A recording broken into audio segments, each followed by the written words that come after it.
Bonjour, votre fidélité nous honore sur Écho 237. Bienvenue à cet autre rendez-vous qui fait le point des sujets croustillants qui ont influencé le landerneau médiatique du 237 tout au long de la semaine. En guise de thématiques qui seront analysées dans cette émission présidentielle 2025 lorsque l'Église catholique en fait une affaire personnelle. Une lettre pastorale rédigée par les évêques lors de la conférence épiscopale tenue à Yaoundé le 28 mars dernier met le gouvernement et les acteurs politiques face à leurs responsabilités. Le message des évêques aura-t-il de l'impact comme ils le souhaitent? On en parle dans cette émission. Grogne des enseignants, à quand la solution définitive aux revendications de ces seigneurs de la craie? Après la concertation du 26 mars dernier entre les syndicats de ce secteur et les membres du gouvernement, le préavis de grève n'a toujours pas été levé. Évocation dans cette émission avec l'intervention d'un responsable syndical. Gestion des droits d'auteur au Cameroun, une nébuleuse qui clochardise les créateurs d'œuvres de l'esprit. Ces derniers, comme à leur habitude, ont encore manifesté cette semaine leur mécontentement devant les services du Premier ministre, afin que ce dernier veille à l'application de l'instruction présidentielle relative au virement des arriérés de leurs droits dans le compte de dépôt spécial. Voilà pour l'essentiel des titres. Mesdames, Messieurs, bienvenue à tous. Retrouvons-nous dans un instant.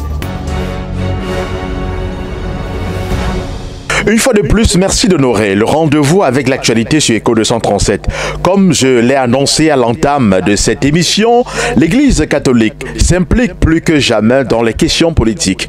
À la faveur de la conférence épiscopale tenue la semaine dernière à Yaoundé, 25 évêques ont signé et rendu publique une lettre pastorale en vue de l'élection présidentielle et des élections régionales de 2025. De manière indirecte, ces éminents hommes d'Église mettent l'organe en charge des élections face à ses responsabilités et attire son attention sur les conséquences qui pourraient subvenir si jamais le scrutin présidentiel s'organisait en dehors des règles constitutionnelles établies. Dans la même lettre, les évêques ont énuméré 10 qualités qui doivent guider les aspirations de chaque électeur afin de dresser le portrait robot du candidat idéal qui bénéficiera des suffrages des Camerounais. Entre autres recommandations, les hommes de Dieu ont invité leurs ouailles à aller s'inscrire sur les listes électorales afin d'accomplir leurs devoirs citoyens. Comment le message des évêques est-il appréhendé au sein de l'opinion? Écoutons quelques avis recueillis. J'ai pris connaissance de ce message et je pense qu'il est salutaire. On ne le dira jamais assez, ce pays va mal. Et quand le pays va mal, tout le monde devrait mettre la main à la pâte pour qu'il aille mieux. Les évêques sont des guides spirituels, des objecteurs de conscience, peut-être pas, mais au moins des autorités morales, qui doivent, on l'a vu en RDC Congo, donner leur avis quand ça va mal. Et ils se sont adressés au peuple de Dieu, et non pas à des acteurs politiques déterminés, mais au peuple de Dieu, pour leur dire, le pays va mal.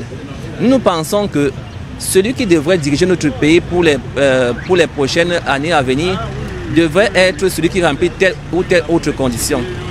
Ce que des gens ont appelé le portrait robot. Et dans ce portrait robot, ils n'ont mis personne, ils n'ont enlevé personne. Ils ont simplement dit au peuple de Dieu, pour votre propre intérêt, pensez à ces critères-ci quand vous allez choisir le moment venu. Et je pense qu'ils étaient dans leur rôle. Parce qu'ils sont le gardien, ce sont les bergers, le peuple de Dieu. Ils doivent être là quand ça se passe. Nulle part on a dit qu'ils ne doivent pas s'occuper. Parce qu'il s'agit des gens qui sont autour d'eux. Ils ne parlent pas des affaires qui se passent sur la lune. Autour d'eux, vous êtes la lumière et le sel du monde. Ils doivent nous éclairer. Pour moi, c'est une sortie salutaire. Il faut prendre ce porteur robot comme étant un phare dans un port. Ça dit que il s'agit pour chaque électeur le moment venu, seul dans l'une, de se dire tel monsieur remplit tel critère, alors je le choisis. Il ne s'agit pas pour moi, ni encore moins pour les évêques, de donner des orientations, bien des consignes de vote. C'est chacun dans sa conscience, seul devant sa moralité, devant sa conscience. Le moment venu qui va se dire, pour moi, parce que je veux que ce pays avance, pour moi, parce que je veux que ce pays aille mieux, pour moi, peut-être parce que ce pays va aussi bien en ce moment, chacun a sa conscience de dire, je porterai mon choix sur tel ou tel autre candidat. Donc, il ne s'agit pas de donner des consignes de vote, mais de mettre chacun devant sa responsabilité. Parce que le Conseil constitutionnel, le moment venu, va faire le tri sur le point du droit. Les candidats vont candidater, permettez l'expression, et on va faire le tri. Pour le moment, ils ont dit, peuple de Dieu, voici les critères qui devraient fonder votre choix. Ils n'ont pas fait de choix, ils n'ont pas choisi, ils n'ont même pas dit choisissez tel. Ils ont ouvert l'esprit des uns et des autres. Je dis encore du peuple de Dieu. Donc, dire qu'ils ont fait un choix, qu'ils se sont substitués aux instants, c'est de la mauvaise foi. Et ça fait penser que cette sortie ne plaît pas à beaucoup de gens, ceux qui pensent ainsi. Mais c'est à tort. Il s'agit simplement de faire, comme on l'a dit, un portrait robot. Et un portrait robot n'a pas de visage. Chacun aime le visage qu'il choisit, qu'il préfère voir aux instances au moment venu. Donc c'est un problème de libre conscience. Ils nous ont mis devant notre conscience. Chacun devant son miroir doit faire son introspection et se dire, est-ce que ce pays va bien? Si vous estimez qu'il va bien, continuez avec ceux qui sont là. Si vous estimez qu'il va mal, continuez avec d'autres personnes. Et lesquelles autres personnes? Ceux qui selon vous remplissent au mieux les conditions, les conditionnalités édictées dans le portrait robot. Donc ce n'est pas un choix, ils sont substitués à personne, mais ils ouvrent l'esprit des uns et des autres. Et c'est peut-être ça qui fait peur. Comme il s'agit des évêques, c'est le clergé, c'est-à-dire les hommes de Dieu. Et pour répondre à votre question, je vais m'inspirer de la Bible. Dans la Bible, il est dit donc que donner à César ce qui est à César et à Dieu ce qui est à Dieu. Vous savez, les explications, la méditation, la réflexion à des niveaux. Moi, je réfléchis à mon niveau. Je ne réfléchis pas au niveau du profane. Pour dire simple, en français facile, on dit les choses de l'église restent à l'église et les choses de la politique, des politiciens restent pour les politiciens. Et ainsi les vaches seront bien gardées. Dans le secteur de l'éducation, la grogne perdure chez les enseignants. Malgré le dialogue avec le gouvernement, il y a une dizaine de jours, les syndicats maintiennent la menace de grève. Jusqu'où sont prêts à aller les enseignants dans leurs revendications? Charles Lecung est au téléphone. Il est le président du syndicat national des instituteurs contractuels et maîtres des parents. Monsieur Charles Lecung, bonjour. Bonjour monsieur. Oui, et merci pour votre disponibilité à répondre à nos questions. Vous êtes enseignant, je rappelle, vous êtes le président du syndicat national des instituteurs contractuels et maîtres des parents. Voilà, dites-nous pourquoi le préavis de grève n'a pas encore été levé à la suite des concertations avec les membres du gouvernement il y a quelques jours.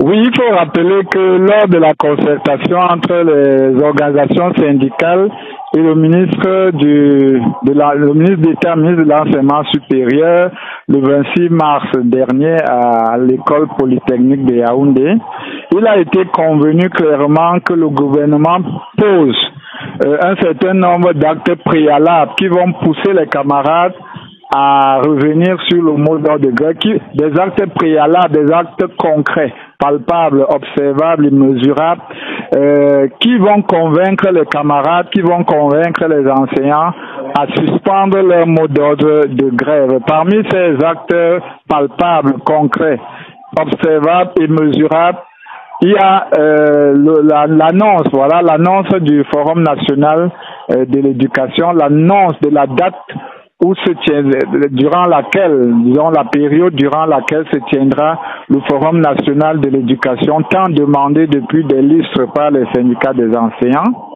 Et le deuxième acte préalable, c'est la signature du statut particulier des enseignants, dont la mouture consensuelle a été déposée depuis le 1er avril. Le 1er avril 2025 au niveau du ministère du Travail et de la Sécurité sociale. Donc voilà quelques-uns des actes préalables qui devront être posés par le gouvernement afin de convaincre les enseignants pour une suspension du mot d'ordre de grève. Voilà, dites-nous, à ce jour, est-ce que vous êtes encore enseigné, vous êtes allé auprès des gouvernants pour savoir si ces actes, ou alors de manière concrète, le gouvernement a pu répondre à vos attentes? Quels sont les actes concrets justement qui ont été signés, ou alors les solutions concrètes qui ont été apportées à certaines de vos revendications jusqu'à ce jour? Oui, il faut dire que pour ce qui est de la tenue du Forum national d'éducation, aucune date n'a encore été avancée. Pour ce qui est du statut particulier, je disais tout à l'heure, la mouture consensuelle proposée par les syndicats des enseignants a été déposée, donc nous attendons toujours la réaction du gouvernement à ce niveau. Maintenant, pour ce qui a déjà été fait, il y a l'apurement de la dette des enseignants qui a commencé depuis 2022 et qui se poursuit. On est à près de 300 milliards de dettes, près de 300 milliards de dettes payées à ce jour. C'est une avancée, mais il faut rappeler que cette avancée ne fait pas partie des priorités. C'est juste une dette que l'État paye à ses enseignants. C'est un droit. Donc les enseignants ne pourraient, le paiement de cette dette ne saurait, ne saurait édulcorer l'essentiel de nos revendications dont j'ai parlé précédemment. Donc l'État a déjà payé une grande partie de la dette due aux enseignants, et le fait même que cette dette se soit accumulée durant autant d'années montre le mépris que l'État a envers les enseignants, parce que vous ne pouvez pas accumuler autant de milliards de la part des salaires que les enseignants doivent toucher, alors qu'ils sont censés divulguer le savoir. C'est eux qui sont censés sculpter le citoyen dans la société en globalité. Donc leur devoir autant de milliards, c'est véritablement le traitement désinvolte. C'est une preuve de traitement désinvolte de la part du gouvernement envers les enseignants qui sont les garants, les acteurs principaux de la qualité de l'éducation dans notre pays. Donc, la dette a été payée, mais c'est un droit, c'est le droit des enseignants. C'est pas le paiement de la dette qui va pousser les syndicats à suspendre leur mot d'ordre de grève. Maintenant, il y a la convention collective de l'enseignement privé qui sera signée le 17 avril prochain. C'est le ministre du Travail et de la Sécurité sociale qui l'a annoncé. Nous attendons cette signature-là de la convention collective de l'enseignement privé. Donc voilà quelques actes qui ont été posés, mais il faut dire pour ce qui est de l'apurement de la dette que beaucoup de récriminations sont encore en cours. Il y a des gens qui ont reçu des faux rappels, des rappels calculés sur des bases aléatoires. Vous attendez à un montant de près de 800 à 900 000, mais on vous sert, pas moins de 200 000 ou alors parfois moins de 100 000. Donc vous comprenez qu'il y a des dysfonctionnements à ce niveau. Et il y a beaucoup d'oubliés, il y a des gens jusqu'ici qui n'ont pas perçu leur rappel. Donc il y a beaucoup de choses à redire par rapport au plan d'apurement de la dette due aux enseignants qui a été annoncé ou alors qui est mise en œuvre actuellement au niveau du ministère des Finances. Voilà, Monsieur Charles-Loukoum, malgré les récriminations qui sont faites, vous l'aviez dit tout à l'heure, il faut reconnaître quand même que beaucoup de choses ont été faites de la part du gouvernement. Et pourquoi n'avoir pas toujours levé ce mot d'ordre de grève? Pourquoi ne pas permettre au gouvernement de le faire progressivement? Il n'y a pas que le secteur des enseignants, il y a les médecins également qui revendiquent un certain nombre de choses. Il y a plusieurs corps de métier. Oui, l'éducation est une grande priorité de l'État. Donc, c'est pas moi qui le dis, c'est la loi d'orientation de 98, la loi d'orientation de l'éducation de 98, un décret signé par le président de la République lui-même qui le dit. Donc, l'éducation est une grande priorité de l'État. Donc, maintenant, lorsque les problèmes d'ordre éducatif ne sont pas pris en compte de manière sérieuse, de manière pertinente, de manière efficiente, vous comprenez que rien ne puisse véritablement marcher. Il y a d'autres secteurs qui sont en crise, la santé, les transports et autres. Mais l'éducation, vous convenez avec moi que sans l'éducation, nous ne serions pas en train de converser, vous ne seriez même pas capable, d'écrire votre nom. Donc l'éducation est une grande priorité, c'est pour ça que nous insistons. Nous avons dit beaucoup de choses ont été faites, notamment l'apurement de la dette. Une grande partie de la dette a été apurée, mais beaucoup de choses restent à faire à ce niveau. Il y a la convention collective qui sera signée le 17, comme l'a dit le ministre du Travail.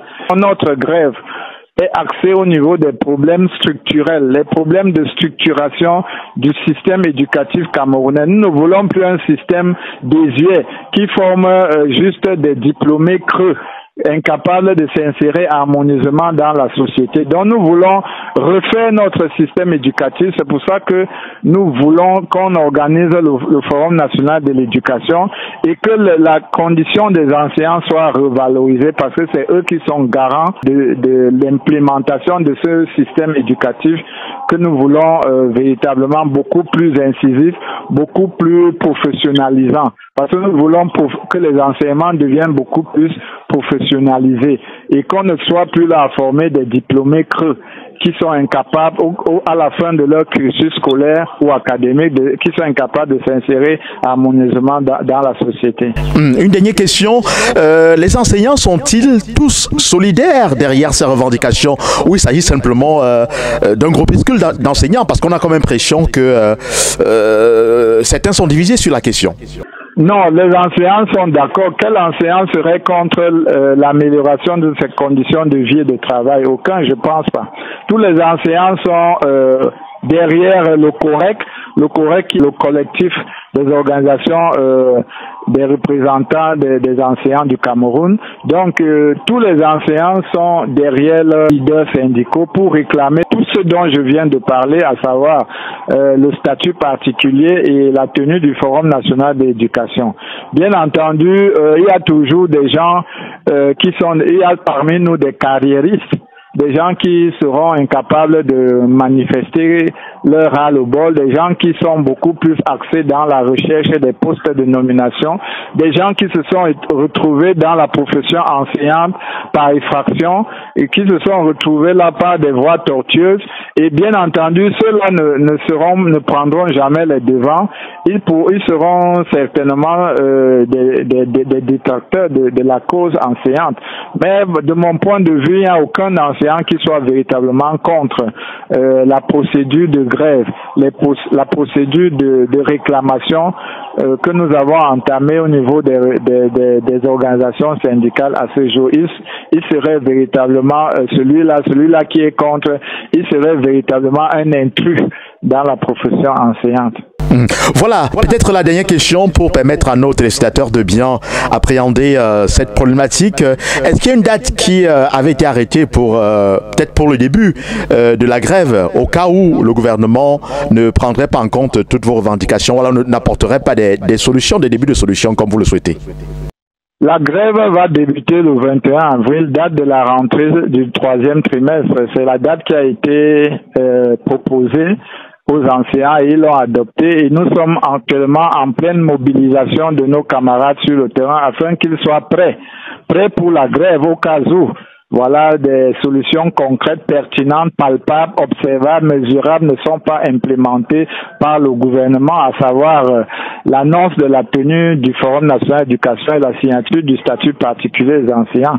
Voilà ce que les enseignants attendent sur le terrain, mais si rien n'est fait, ils entreront véritablement en grève le 21 avril prochain, date de la rentrée du 3e trimestre. Monsieur Charles Lecombe, merci d'avoir répondu à nos questions. Je vous en prie. Oui, je rappelle, vous êtes le président du syndicat national des instituteurs contractuels et maîtres des parents. Bonne journée à vous.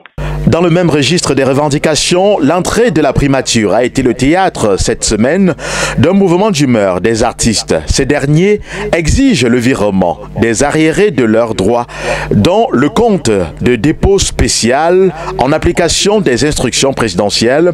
Selon les grévistes, une première enveloppe estimée à un peu plus de 318 millions de francs CFA avait été virée en contradiction avec les instructions présidentielles. En plus, des montants remis à certains organismes de gestion ne font toujours pas l'unanimité.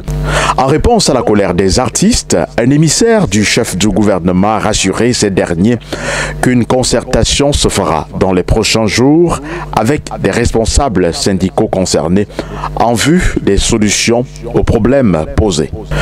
Mesdames, Messieurs, ce sera tout pour cette autre édition de l'émission Le Focus, diffusée tous les dimanches sur Echo 237. Merci d'avoir prêté une oreille attentive. Cette autre édition a été réalisée avec le concours de Luc Bonguet à la réalisation. Vous êtes de plus en plus nombreux à manifester de l'intérêt pour nos productions. Merci pour vos nombreux messages d'encouragement. Nous vous invitons à continuer à liker, à commenter et à partager nos publications. Et surtout, n'oubliez pas d'inviter vos proches à s'abonner sur Écho 237, la chaîne de valeur. À très bientôt pour une autre édition du Focus. Bon dimanche.